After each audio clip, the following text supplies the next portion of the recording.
Hello and welcome to the Coaching Podcast, Coaching for Success in Sport and Business. Your host is Emma Doyle, the energy and high performance under pressure coach who is a world leader in unleashing human potential. Buckle up for this high octane session. Let them have it, coach. G'day everybody and welcome to the Coaching Podcast. I have the pleasure today to interview Jennifer Fraser, and she's an award-winning educator and best-selling author of The Bullied Brain, Heal Your Scars and Restore Your Health. She works as a consultant who transforms organizational cultures from an outdated bullying model to a new brain-informed framework. Jennifer, welcome to the show. Thank you so much for having me, Emma. I really appreciate speaking with you. I'm so excited to unpack neuroscience and so much more. But we do like to start with a bit of a pattern break question. So I'm going to go with pancakes or French toast. I'd have to say pancakes, gluten-free. Wonderful. Take me back to how did you get started in looking into the neuroscience and the brain? Where did it all begin for you? Yeah, I've been a teacher at a bunch of different levels. So I started teaching at University of Toronto, and I taught at college level. Then my husband's work moved out here to Victoria, which is west coast of Canada. Mm-hmm. And I started working in independent schools, and my kids were little. I had an 8-year-old and a 12-year-old, and the 8-year-old ended up being diagnosed by an educational psychologist. She said he had less than 0%, or less than 0.1%, so zero basically, to learn visual information. And our school system right now is very visually oriented, as we all know. So this was kind of a really serious learning disability. And as an educator myself, I was like, oh, what are we going to do? And I talked to my colleagues, and they said, look at this new school. It's really innovative. It's called Eton Aerosmith School. Well, we'd never heard of it. I went and met with them multiple times, and they had this neuroscience approach, brain science approach. And I was pretty shocked because as a teacher of many years, I'd never even thought about the brain. You know, I have a PhD and never mentioned in my schooling, let alone my BA, let alone my master's, let alone my PhD. Nobody had ever mentioned the brain, even though we teachers are in the business and coaches, we're in the business of brains. It's just like this hidden thing or this taboo topic, or no one talks about it. So I educated myself. We enrolled our son in the school for 4 years. After 4 years, so he wasn't doing things like posters on gorillas and, oh, I'm going to read this book and I'm going to do some math problems. It was a radically different approach that was all about cognitive strengthening. So strengthening the parts of the brain that had deficits. It sounded pretty far out, but after 4 years, he went back to the same educational psychologist.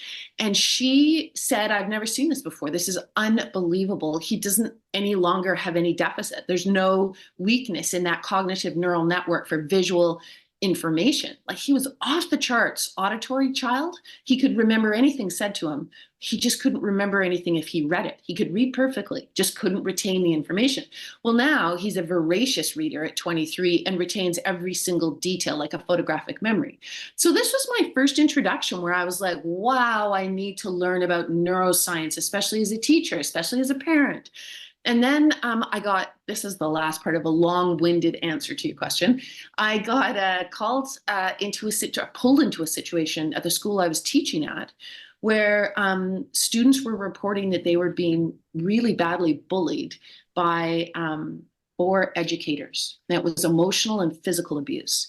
And I started to, I am like goody two-shoes. I did everything by the book, took testimonies at the request of the headmaster and filled in forms and listened to students and handed the material over. And it took me a period of time before I realized that they were not going to protect the students. They were going to cover up, protect the reputation of the institution, and protect the perpetrators of the abuse.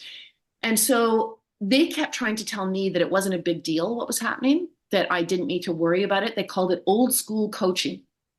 And the old school coaching would really make you laugh if I could repeat it on the podcast, what was being said. It's so ugly and obscene. You don't even want to know. And so I went to the neuroscience. I'm like, well, what does the brain science say about all this? And that's where I learned that we have no idea as a society, as a culture. We're very far behind what the scientists know.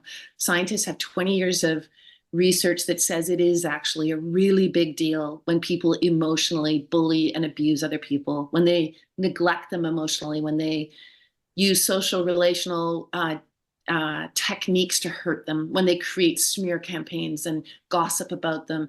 All of these forms that do not touch the body can do physical damage to the brain. And so then, as a teacher, I felt obligated to get this information out to my colleagues and to everyone. Mm. So bullying, I mean, okay, I'm a child of the 80s, Jennifer, right? It's been around for years, and now we've got all these labels to be able to call it out. Do you think that's a good thing? It definitely is. It is, in the sense of, not, I'm an 80s kid too. And you know what I think about that I helps me really understand what bullying is? You'll get this instantly. Bullying is like secondhand smoke. So when you and me were growing up, there was a special place at school, high school, where you could have cigarettes. Yep. Your teachers smoked. There was smoking. You had the little curtain on the plane that separated the smokers from the non-smokers. Because and every business, your doctor would smoke a cigarette while he wrote you a prescription. Like, everybody smoked. It was the most normal thing in the world. We were just permeated with it. It was heavily advertised to us as a toughening up agent. You know, smoking was cool. It was sophisticated, and it made you, you know, independent and a part of nature, like a real man. It made you the Marlboro Man, actually. And we all wanted to be that. You know, we wanted to be him, out on our horse, you know, didn't need anybody. And, you know, in our lifetime, all of a sudden they went, oh gosh, guess what? It doesn't make you tough. Sorry. Small print is, it actually makes you weak, and it can make you super sick, and it's correlated with cancer, and it's going to kill you. It's like, what? And so that we have lived through, you and me, we've lived through a scientific revolution already.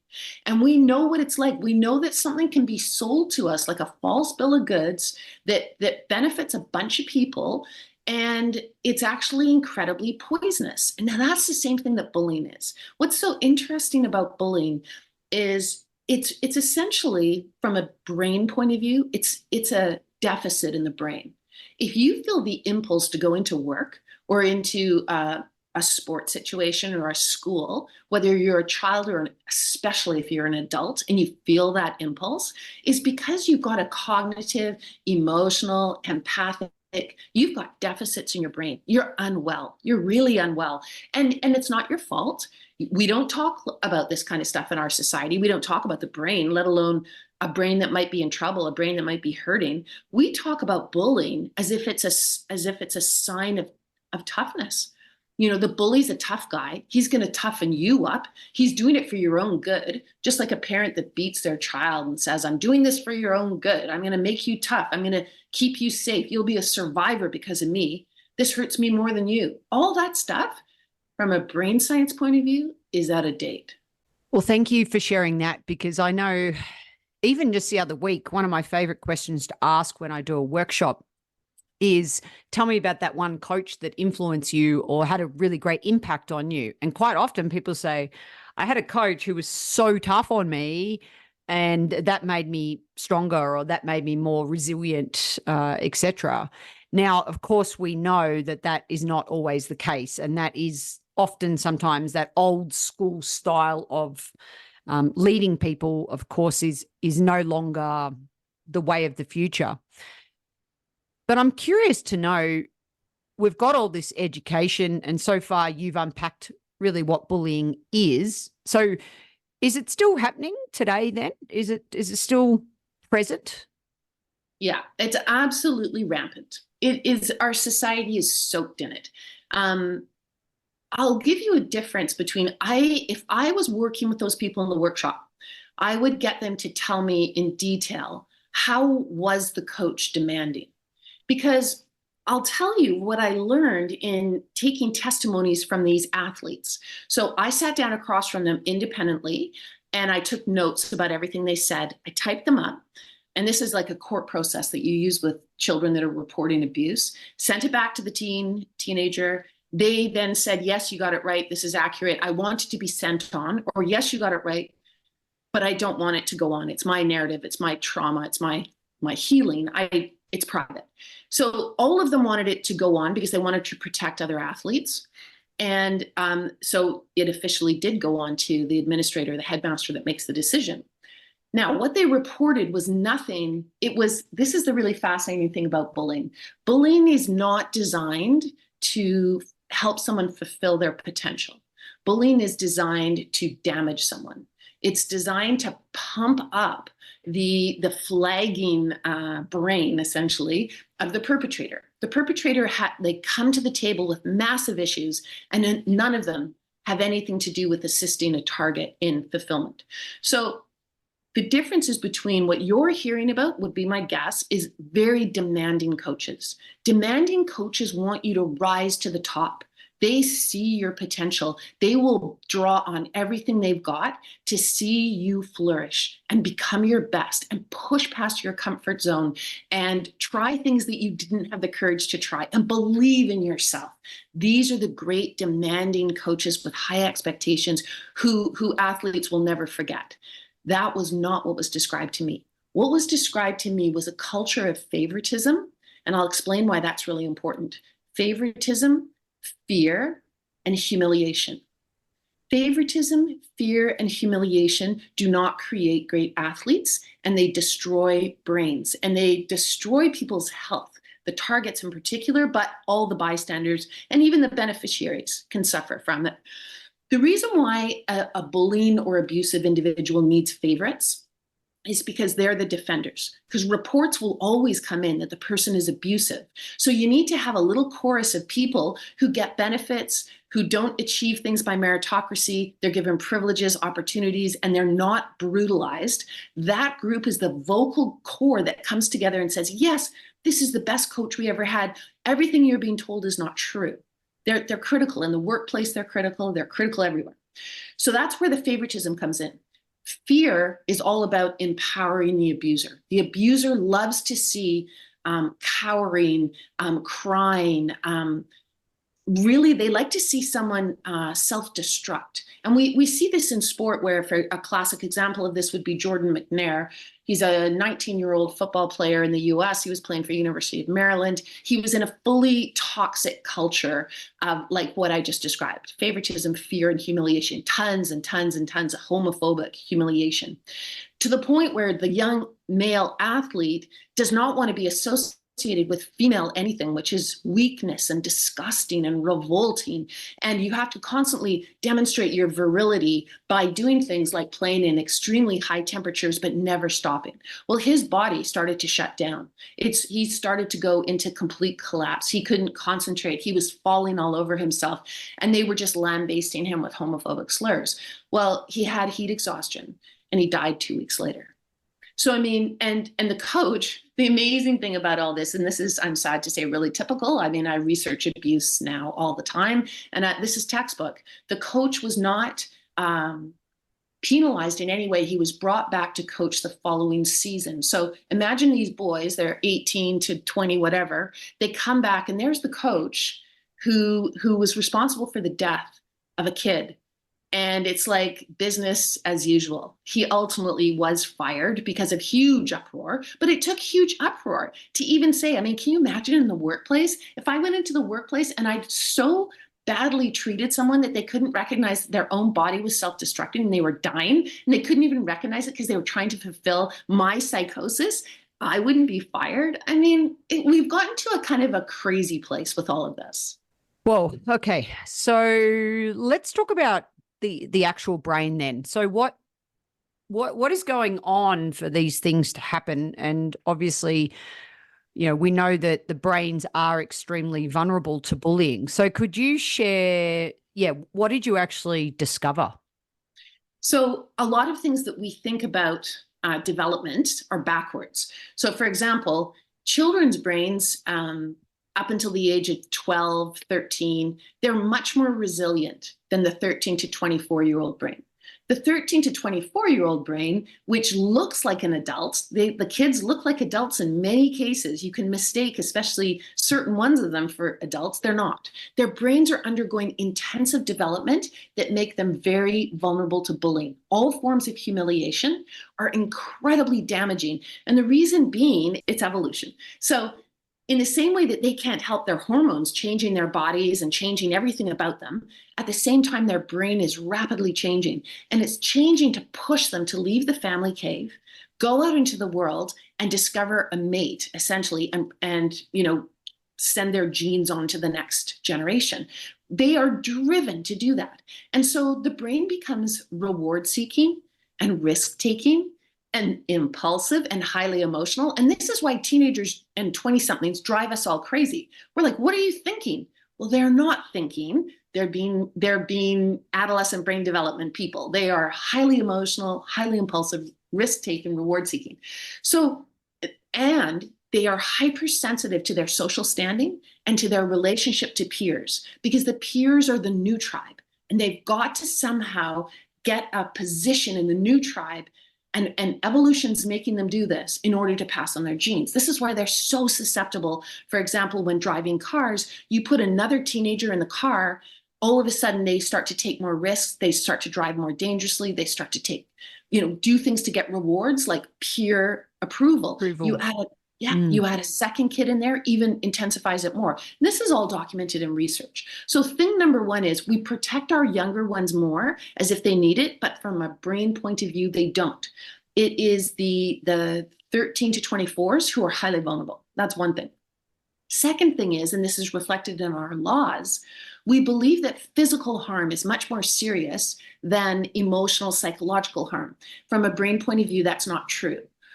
What neuroscientists know, and this is 20 years, it's peer-reviewed, it's replicated, it's extensive, it has consensus built behind it. What they know is so let's imagine the coach again. The coach is using homophobic slurs and putting young men down with misogynistic, homophobic slurs. That kind of demeaning conduct makes the brain suffer scars. They're neurological scars. So the coach doesn't ever touch the athlete. If the coach went up and punched the athlete in the face, the law would intervene instantly, very clear cut. We can see a bruise, the nose is broken, you're fired. But when it comes to the brain, because we can't see it with the naked eye, it's the same thing we were talking about with smoking. We couldn't see the tar, we couldn't see the blackening, we couldn't see the cancer, the tumors in the lungs until we used x-rays. X-rays showed us the truth of what was happening. Well, now brain scans show us the truth of what's going on in the brain. If you are demeaning, humiliating, mocking, ignoring even, like refusing feedback, don't meet the eyes of, don't invite the person to the important meeting where things are going to happen, you lie about them behind their back, all of those kinds of things show up as neurological scars on the brain, and they're visible on brain scans. So the brain scan is the new X-ray. It shows us what's going on in the brain, and it's really the future. It's where if we want to be the best parents and best coaches and best leaders at work, we need to start learning what makes a brain flourish and what makes it suffer, because we all want high-performing brains. No, there's no coach or parent or leader that goes out in the morning and says, I'm going to hurt someone else's brain. They wake up and they feel a compulsion. They want to act in a certain way. They know it might be destructive. They have to hide it to a certain degree, but they can't help it. And that's because they're not ever taught about their own brain. And really, I honestly believe this is a big scientific revolution, just like smoking was. And we are at a tipping point. We can choose that path and have a huge competitive edge, or we can keep doing the outdated model, which just a quick glance at the news shows all of us that we're really not on a great path right now. We've got these brains that are firing and wiring in all these different directions in the 13 to 24 age bracket. What can coaches do during that time to help strengthen and fire in a new way that actually makes them more resilient and helps them make better choices? Absolutely. So the great news is there's a lot. There is a lot we can be doing. thing number one for the brain, you know how we talk a lot about Maslow's hierarchy. I don't know if this is something that shows up in your work a lot, but everybody knows Maslow's hierarchy, and it says, on the base of the pyramid, you have to have food and shelter, and then you can go up to higher level needs. That's not true for the brain. We could say on Maslow's hierarchy that on the base of the pyramid for brain development and brain performance, like high performance and strength and doing the incredibly creative, good decision making, split decision making, all these kinds of things, we need connection. The brain absolutely cares about connection. So a coach that's connecting with his or her athletes is automatically laying a huge pyramid groundwork for all kinds of success. The other thing that the brain really needs is safety. The coach that creates a safe environment for athletes to make mistakes is helping that athlete learn, because the brain learns by making a mistake. It learns through failure. It doesn't learn by winning. Winning just becomes a rote, repetitive thing for a brain. It has to be constantly adapting and changing. It's hungry for learning. So instead of making a mistake a moment for humiliation, or a moment to shame the athlete or mock the athlete or punish the athlete, you did that, you're benched. That type of coaching is never going to get high performance, because the athlete is operating out of a place of fear, and fear makes the brain distracted. Any athlete, like, you can watch athletes playing, they make a mistake and they instantly look at the coach because they want to see if they're going to be or parent. Or a parent. Oh my goodness, yes. Or even another kid on the team. They look to see if that has been registered and it's going to be, result in shaming, right? When you watch high performance athletes who are exceptional, you see them, it's water off a duck's back. They make a mistake and they're already into the next moment. That's just irrelevant to that brain. It's just a part of flow. It's a part of, high level athletics. So safety is key. Connection is key. And having this understanding with your athletes that mistakes give tons of information, that mistakes is how the brain learns. And, there's famous examples of coaches who they grow talent through empathy. So instead of looking at all athletes as the same, as some kind of a blueprint that is meant to reflect the coach and the coach's belief system or whatever, the coach that's highly empathic, the talent whisperer, is constantly seeing the athlete as an individual, speaking to them on that level and noticing what they're doing right or wrong, and not praising anything other than, okay, I've noticed this, try tweaking this, I've got an idea. Why don't you tell me what you were thinking when you did that? Because I'm not quite understanding your thought process or whatever. I mean, if we approached athletics much more like that, much more curious and asking questions like, what was your brain doing in that moment when you did X? It's really good self-reflection for the athlete, and it's also giving tons of information to the coach, rather than just assuming, because I'm the coach, because I have the power, I know everything. You don't know your athletes right away. But one of the greatest examples of how we overlook brains, one of the best examples is Tom Brady. So to remind anyone who doesn't know who Tom Brady is, he's probably one of the world's greatest quarterbacks ever in football history. And one of the surprising things about Tom Brady was his career stretched into his 40s, which is unheard of. So here's a 40-something brain competing with 20-something brains and outperforming them. So there's a lot of questions we should be asking about that. So Tom Brady, he was drafted 199th. So all of the guys made assumptions. All the people recruiting and choosing, they made big assumptions about their athletes based on what they were seeing. Nobody looked at the athletes' brains. If they had looked at the athletes' brains, they would have gone, oh, this Tom Brady, he's pretty tall, he's pretty skinny, doesn't look like a quarterback, but my God, the guy's brain is off the charts. They would have seen that he had amazing working memory. Well, that's key if you need to memorize hundreds of football plays. He had incredible processing speed. Under extreme pressure, he could make a snap decision that was brilliant every time. He had amazing empathy. He was able not only to understand all his own teammates and what they were doing and thinking and intending, but he could also understand the opposition. So he could make very good decisions. I could go on and on and on about Tom Brady's brain. Nobody looked at it. So they made a big mistake when they chose him almost last. But what else did Tom Brady do? And this is really exciting. He does daily brain training. he doesn't just train his body, which is the old model. He trains his brain. And every single coach who wants athletes and a winning team and a competitive edge could be having their athletes do daily brain training, online, gamified, cheap, but it's what Tom Brady does every day. It's called Brain HQ, stands for Brain Headquarters. Now, all employees in the workplace should be doing this as well. If we want to have super fast Tom Brady anti-aging brains, we'd all be putting in half an hour a day in the brain fitness room, in the brain gym, doing our workout.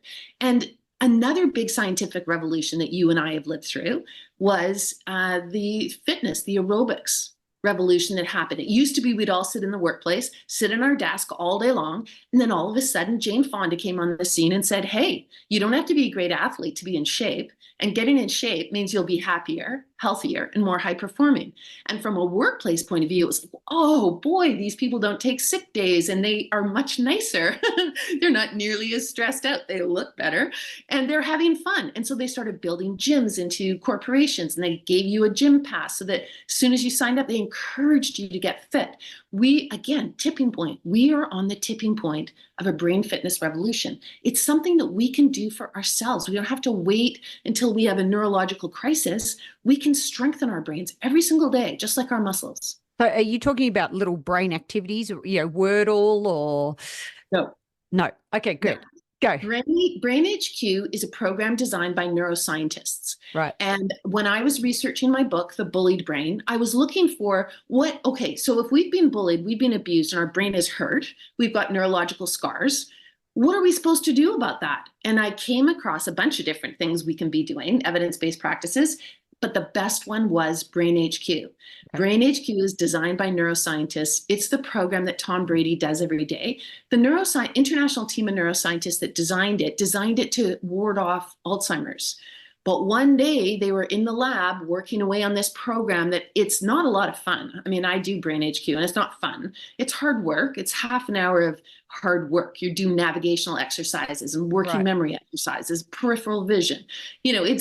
It's not fancy. It's not, good times like a video game. Not at all. It's like going to the gym for half an hour where you're like, do I really want to go? And then after you've gone, you're like, I'm so glad I did that. It's that same feeling. Right. But I ended up interviewing and talking to Dr. Michael Merzenich because he took my book on as a big project. As a passion project. He's sought after all over the world. He's one of the world's leading neuroscientists, but he believes so much that the bullying information has got to get out there. We have to change because we're hurting kids basically, and we're hurting each other and we don't even know it. And so he took the project on, and this is how I learned a lot more about, Tom Brady. The other major athlete that's come public that he uses this as a competitive advantage is Harry Kane, the soccer player, football player, in the UK. But there's other athletes, of course, that use it, but they won't tell because it gives them a competitive advantage. So can coaches layer it into their coaching, or is it has to be an off-court thing?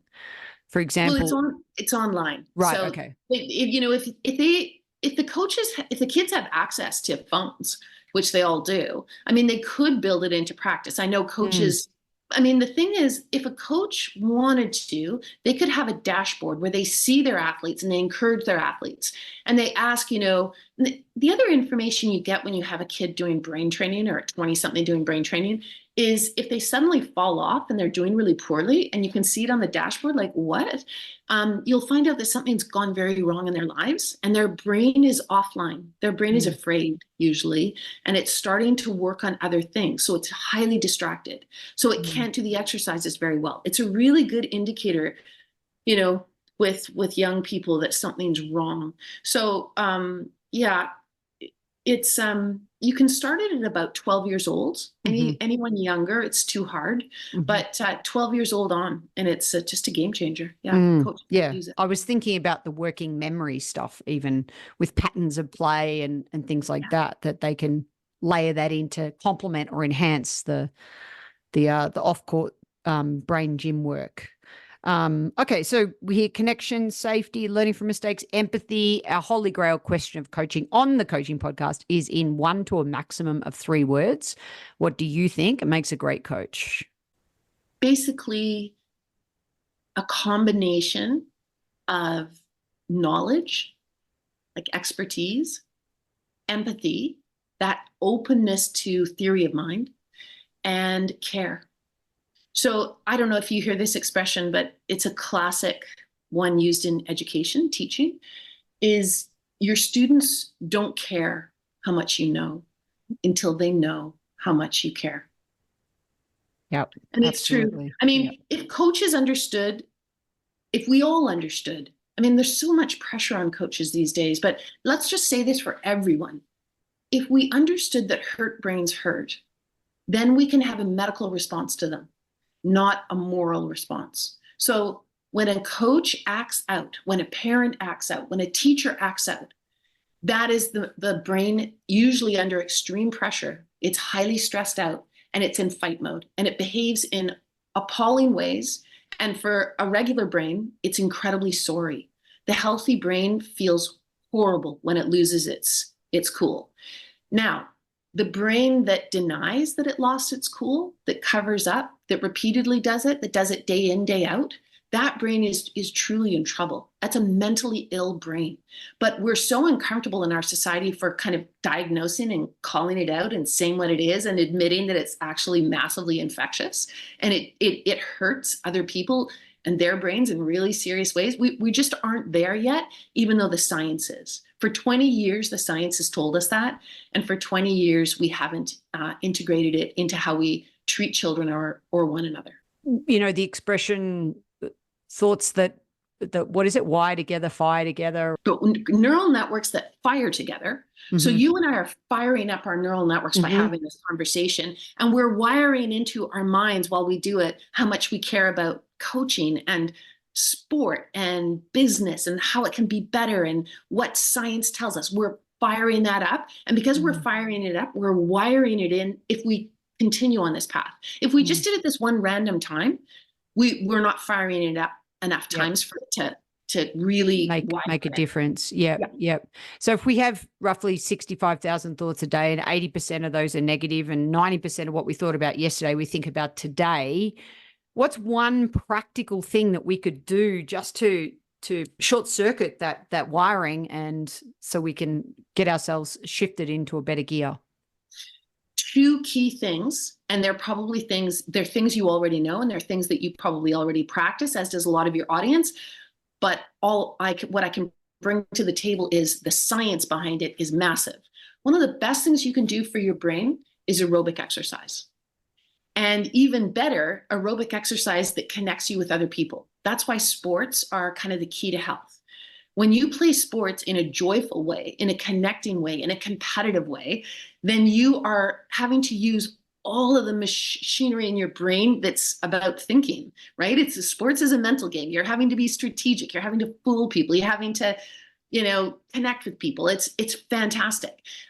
So aerobic exercise. So one of the things that puts our brains a lot at risk with this negative thinking you've just described, Emma, is this like these negative thoughts are tormenting to the brain. And the brain doesn't understand the difference between the past and the present and the future.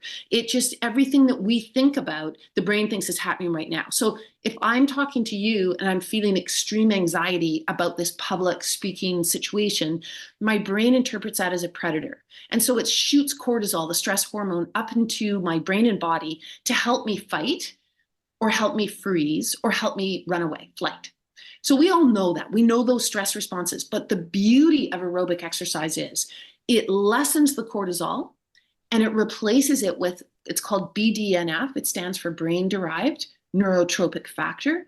And BDNF is like fertilizer for the brain. It helps the brain wire things in that matter. It helps the brain have neurogenesis or the birth of new brain cells. So every single time you exercise, and especially if you do it in the company of others, and especially if you do it in nature, you are doing wonders for your brain. You're strengthening it. You're making it more resilient, and you're making it a lot less tormented. Another thing that we can all do is mindfulness. Mindfulness, it's 3,000-year-old practice and from Eastern religions and philosophy.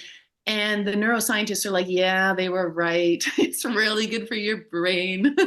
And so they've got lots of science on how when we get really good at calming our brain down, like what lots of people don't understand about mindfulness is when you do the slow breathing deep from your diaphragm, what you're doing is telling your brain that there isn't a predator, that you're completely safe. And when your brain is completely safe, non-stress mode, a parasympathetic nervous system mode, which is the neuroscientists call it rest and digest. And it's when you calm down, it's when you feel safe. And that's why you can be creative and thoughtful and relaxed, and your body and everything can go into homeostasis. And these times, like especially in the 21st century, we're under a ton of pressure and stress from 800 different directions all day long. We have to build in time to tell our brains, it's safe, it's calm, I'm deep breathing because there's nothing putting me at risk. You and I can have a moment. We can just calm down, and it's really good for you. So thank you for those wonderful tips. I work with a couple of people that I'm coaching, and this expression of resilience fatigue is coming up, where they're so like not sick of it, but how many times do I need to bounce back and bounce back and bounce back? And obviously we see this also in the sporting world, especially with high performance players. So what's your take on, again, just one or two things that we can do if this is happening, and what's happening to the brain during that process? Yeah, so one of the things that I think about is psychiatry and psychology, which are much better known models than neuroscience. Psychiatry and psychology really focuses on the past. We unpack what happened in the past, a trauma from the past. Once we've unpacked it, then we can let it go and move forward as a kind of refreshed self. You know, we've conquered, or we've become so aware, so understanding of our past self and how we had this terrible trauma. Mindfulness is in the present, constantly teaching you to get in the present. The way to think about, or the way I think about neuroscience, is it's all about the future. So rather than saying, oh, I have to be resilient, I have to learn to bounce back, you can take a moment and say to yourself, what is it that I want in the future? Because neuroscience teaches me that I have neuroplasticity. We have neuroplasticity until our last day on the planet. That means we can change our brains by what we practice. That's where the empowerment piece comes. But we also have to be smart, because the other thing that impacts our neuroplasticity is environment. If we're in a toxic environment so that we are always having to rebuild our resilience, you got to get out. I mean, unless you can change it, and we all know trying to change those toxic environments is like, forget it. It's too much energy and time and so on. You want to be strategic and plan your escape, because then you can put your energy into, what is my future self? Who is it that I really want to be? Because if I set in practice now a program, I'll be there in 6 months. From a brain point of view, that is absolutely reasonable. It's not out there. It's not woo-woo. It's nothing but science. And so I think it's that change in mentality where, you know, there's only so much we can do about what's going on in our environments. I mean, choose your places where you can make change, of course. Like, I'm an advocate, so I believe in that, but I also know it's damn hard. Yeah. And you have to put your own health and safety first. Yeah. So, I mean, you've sort of, my final question sort of alluded to it in that answer, but what disruptive idea do you have that would change the way or change the coaching landscape in 2030? So my disruptive idea is that we have to start looking at brains in the same way we look at knees and shoulders and ACL, etc. The brain can be rehabilitated. The brain is just like the rest of the body. It's organic. It is wired to repair and recover. It's just that we treat it as a moral phenomenon. So I tackle this all throughout the Bullied Brain. I call the book The Bullied Brain to really emphasize the point that we all bully our brains. We ignore them. We act like they don't exist and they have no power and they're not worthy of our attention. That's one of the cruelest forms of bullying. And we do it to ourselves because our society raised us to ignore our brains. So all the people that start to wake up to, okay, just a second here, what can I do with my brain? How can I care for it? And how does that help me care for the brains in my world? You're just setting yourself on the path to being a whole lot healthier, a whole lot happier, and much more high performing. Like, there's no reason not to. So my big disruptive thing is, let's start treating the brain and how the brain behaves as a medical issue, not a moral one. Of course it's moral. Like if you hurt someone else, that's a moral phenomenon. But imagine what would like, so just to give a quick sidebar, what I'm working on right now with an amazing group of people in the US and Pennsylvania is we are developing a program in order to say to young offenders, here's your choice. You go to jail for 6 months for whatever you did, or you come and do our brain training program for 6 months. And we are ultimately going to train these young offenders who choose the brain training program to reinforce it till they teach it. And once they finish after 2 years and they teach it, they will be the new personal trainer, but they'll be a brain trainer. They'll go into schools and help teachers suffering burnout. They'll go to coaches and say, you know what, let's rehab this negative contact, this pattern you're in. It can be done. It's going to be hard work. There's no quick fixes with the brain. Just like you can't quick fix a broken arm, you can't see it's broken, you have to look on an x-ray. But once you see that it's broken, you put in, I'm going to need a cast, I might need surgery, I might need pins. Professionals doing it, it's going to get better. Same thing we need to do with our brains. You go and see that professional, the mental health professional. You get an EEG done to find out what's going wrong. And the fact that we don't do these things is really, we're out of date. Well, Jennifer, you're not very passionate about the topic, and I could speak to you at least for another 2 hours on it. It's so fascinating. I know we only just scratched the surface, so to speak, but please, everybody, check out the show notes to learn more. And, of course, check out bulliedbrain.com for Jennifer's fantastic book. I know I'm going to get myself a copy. From evolution through to knowledge, empathy, care, safety, connection, and working on our working memory, our processing speed with empathy. Thank you so much for being on the Coaching Podcast. Thank you very much for having me. It was great to chat with you. And thank you, everybody, for listening and, of course, expanding our brains. The Coaching Podcast is sponsored by Transition Coach for Athletes, a global coaching, mentoring, and US college sporting scholarship placement service. The service helps athletes navigate the often challenging world of choosing your best college fit while maximizing sports performance. Visit www.transitioncoachforathletes.com. If you enjoyed this episode, please leave a rating review on your podcast listening device. And don't forget to tell a fellow coach about the show. The ball is in your court to take action and enjoy your coaching.